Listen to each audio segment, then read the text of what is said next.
nagsisiraan, nag-iinggitan, nagpapatayan. Kaya kayo, walang asenso. Anong ibig sabihin? Paano kasi nakita mong napakaganda at napakasexy niya, kaya ayun, ipinagtanggol mo yung babaeng yun. Wala akong pinipili. Di babae o lalaki, bata o matanda, bakla o tomboy, basta kailangan tulong ko, tutulungan ko. Lulusot ka pa eh. Magsama kayong dalawa. Big, saan pupunta?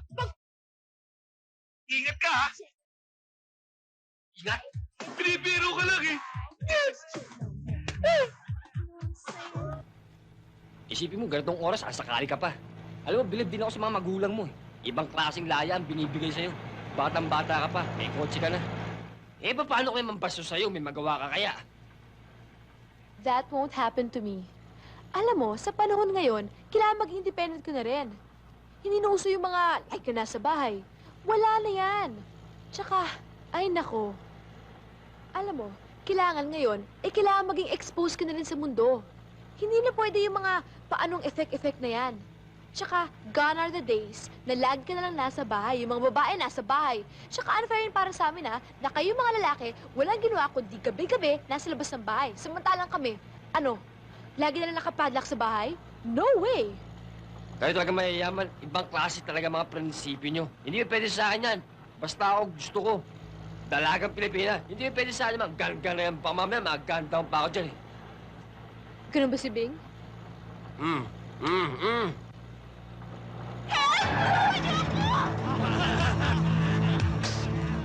Ben, pinsan ko!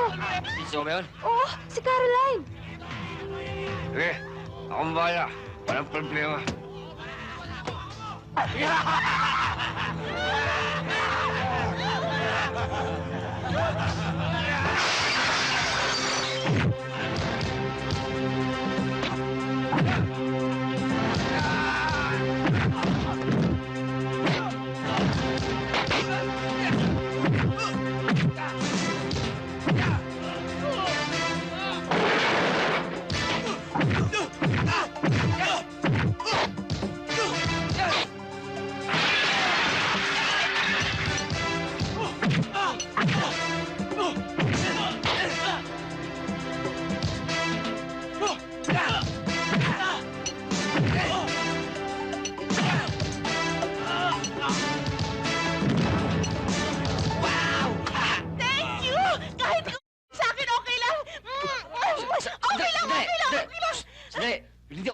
Sabi dyan. Halika.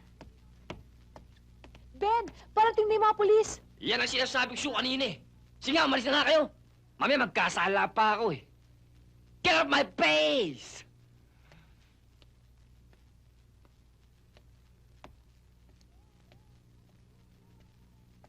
Ben, I'll see you again.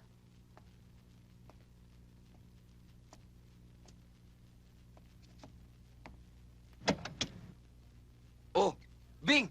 Anong ginagawa mo rito? Bravo! Napakagaling na abogado ng mga victims. Kumusta na ang boyfriend ng bayan? Alam mo, pinanganak ang yatang kalwete. Two-timer, three-timer, four-timer! Naintindihan mo ba sinasabi ko? Wala kang loyalty, wala kang sensibilidad. Gusto ko na yatang maniwala sa lahat ng mga nasasagap kong chismis na isa ka daw binatang ama. Kahit yata poste ng kuryente, susutan ng bisida, papatusin mo! Alam mong binata ako, ha? At anong naririnig ko? Pati yata anak ng presidente ng University ng Baguio, binabola mo daw! Hindi totoo yan! Anong hindi totoo? Ang hirap kasi sa'yo. Hindi mo kasi iniisip kung ano ang nararamdaman ng mga taong nagmamahal sa'yo! Tandaan mo to, ha? Tandaan mo to, ha? Pag nakita ko pa yung pagmumukha ng babaeng yon, ka sa akin. Tandaan mo yun, ha? At isa pa, magtayo kayo ng organisasyon ng mga katulad mong kalwete! Naintindihan mo? Naintindihan mo ba? O, di ba umalis ka nga sa harapan ng kotse ko? Tandaan mo yung sinabi ko.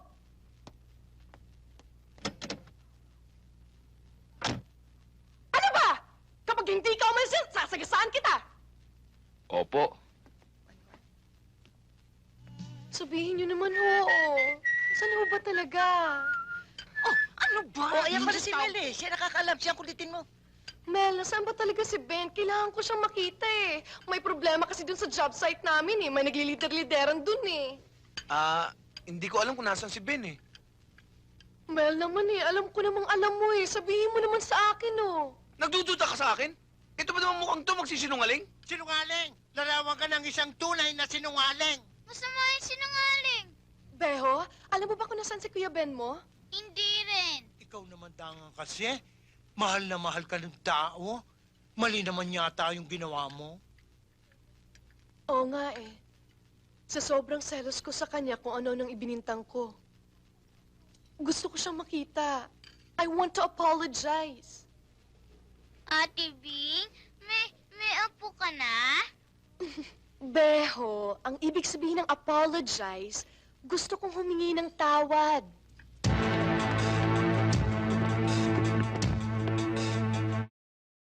Matay na matay!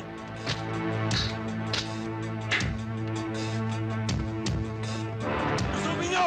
Awan matras! Ay, tinabahan ako! Tinamatay na ako! Tinabahan ako!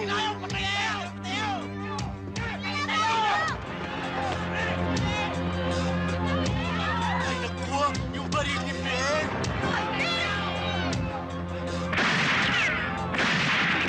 Magsitigil nga kayo! Ang hirap sa inyong mahihirap, kayo mismo nagsisiraan, nag-iinggitan, nagpapatayan, tiya kayo, walang asenso! Tingin mo mga inchik, may mga inchik ba naghihirap sa ating bansa? Wala! Dahil sila mismo, nagdadamayan, nagtutulungan at nagmamahalan! Hoy, ang galing mong magsalita! Palibasa, hindi mo naranasang maging mahirap na katulad namin! Bakit hindi mo subukan tumayo sa katayuan namin?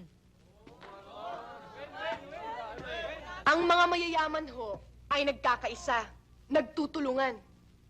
Pinagsasama-sama ang kanilang puhunan, kaya lalo silang yumayaman. Kaya naman kayo yumayaman dahil ginagamit niyo kaming mahihirap eh. Hinahayaan ninyo maghirap kayo eh. Katulad ho ninyo halimbawa. Imbis na magpayaman kayo, pagbubuntis at panganganak inaatupag ninyo. Talo niyo pa ang queen bee niyan sa padamihan ng mga anak. Lalo kayo maghihirap sa dami ng inyong mga anak. Hinay-hinay lang ho. Pati ba naman ang sarap namin magkasama, pinapakialaman mo pa! Sarap nga ninyo mag-asawa. Pero kalungkutan naman sa mga iluluwal niyo mga anak. Ano yung papakain niyo dyan kung naghihirap kayo? Dadagdagan niyo pa ang mga bata magiging problema ng lipunan natin balang araw. Salamat po. Salamat pero wala akong balak kumandidato.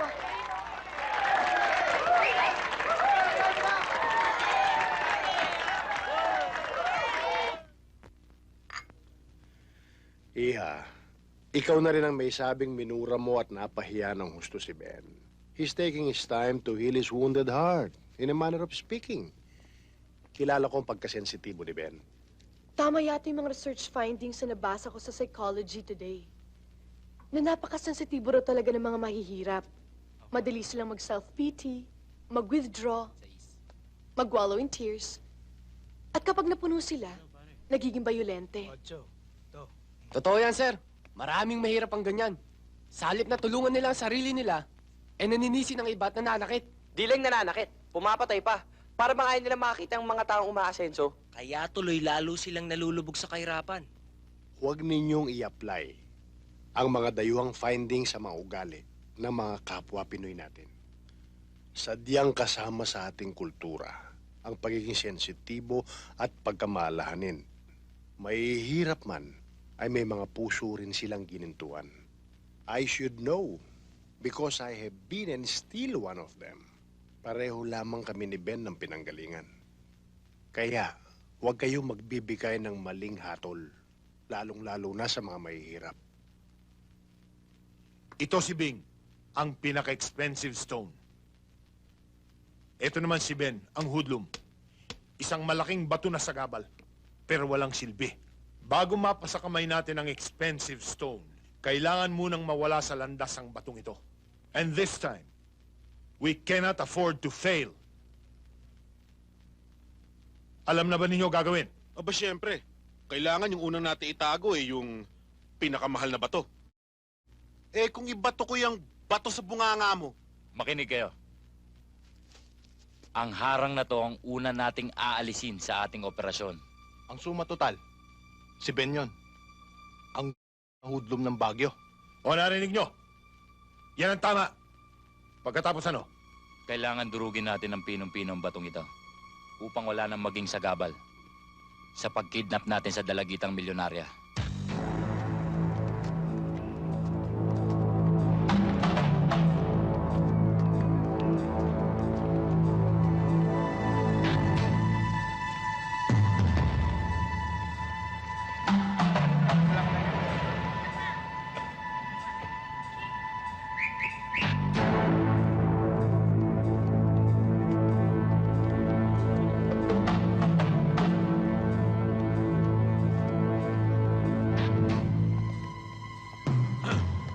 Miss Desk Clerk, Yes, sir. May I help you?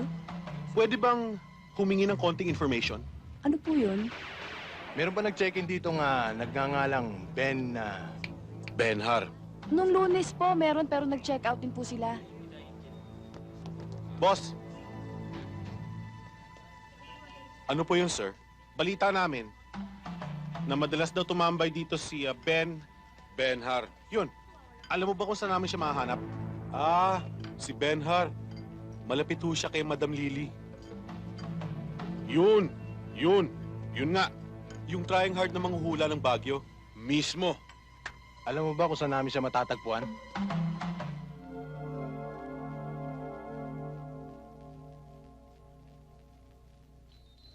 Nakikita ko na si Benhar! Naghahanda ng baril! Maraming bala! At, nako, meron pang mga granada! Ay! Isa sa inyo ay maaaring mamatay!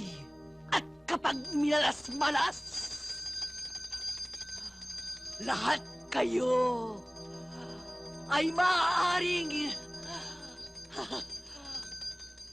ubos! Imposible na mga ko yun. Lalong-lalo namang hindi ako. Baka si Uncle. Sinong angel? Wala ho, nagbibiro lang ako. Wala Basta, akong tinutukoy. isa sa inyo ay mamamatay sa isang malagim na pangyayari. Una-unahan lang yan.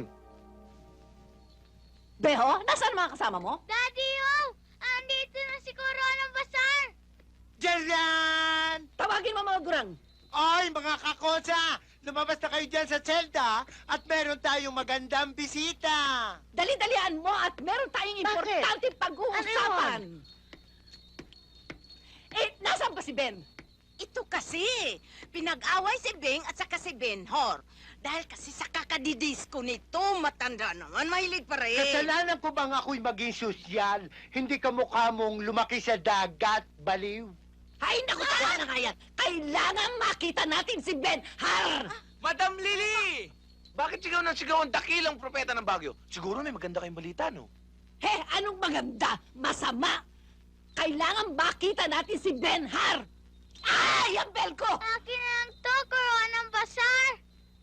Sige. Pero pag-iingatan mo yan, galing pa yan sa baler. Opo. Madam Lily, ano yung maganda balita? Masama nga eh. Yan Chavez na yan. Yan ay miyembro ng sindikato na #1 sindikato dito sa Baguio. Malakas ang kutob ko na siya ang may gustong magpapatay kay Ben Har. Naimas? May isang order. Kasama?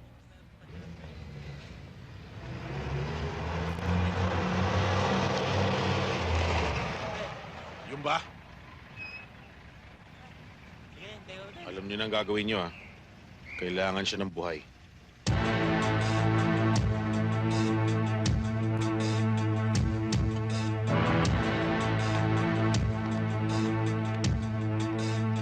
Tumander ka! Malambot siyang lalamunan ko, ha? Baka matulak ka ng kapwa mo. Huwag kang papalag, sasama ka sa amin! Teo! Ben, ha? Anyamit din, ninaramit ang pahinga sa manok!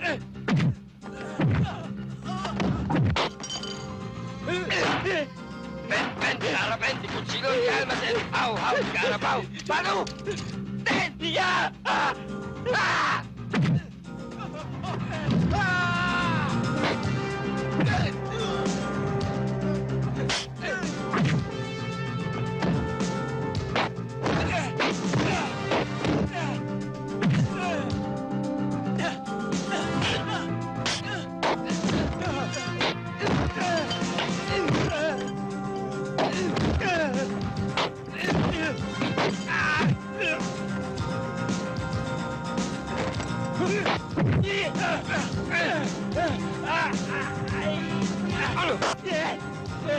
matigas ang ulo, ha?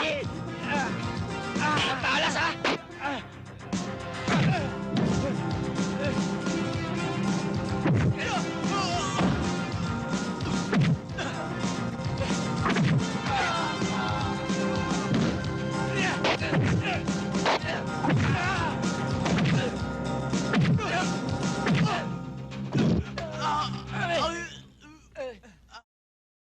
Kayo ng tipaklong! Ang lalakas nyo magsitalon! Sakay! Dali! Ala! Takbo! Ayan ang mga boat!